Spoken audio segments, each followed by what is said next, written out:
रही रही के खूब दुखाला हो, दर्द न अब सहाला हो।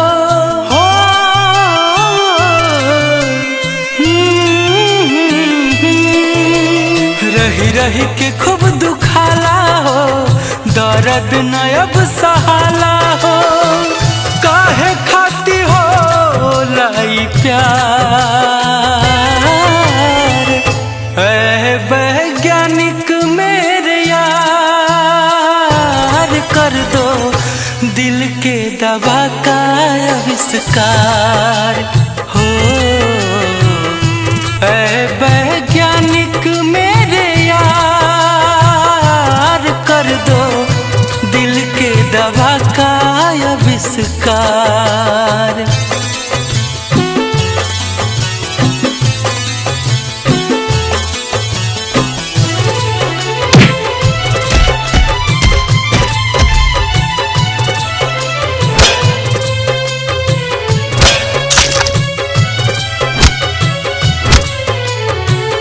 निक नाही लागे खाइल पियल, लागत बोझ अब धरती पे जियल।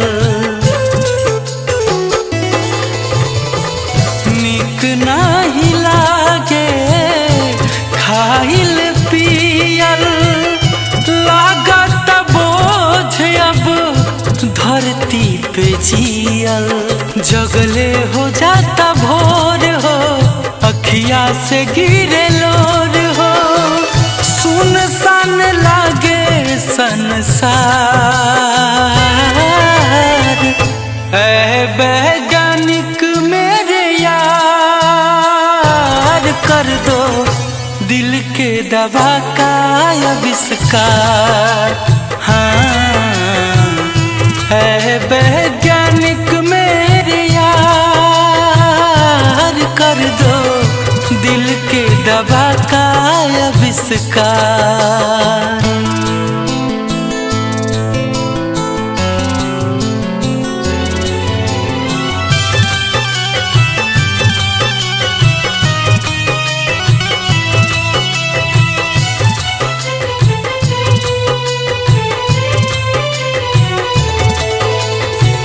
काहे खातिर राम जी बनौले ई दिल रे, एह के संभारल बा बड़ा मुश्किल रे। काहे खातिर राम जी बनौले ई दिल रे, एह के संभारल बा बड़ा मुश्किल रे। चिंता से देह सुखाला हो, जिंदगी जहर बुझाला हो।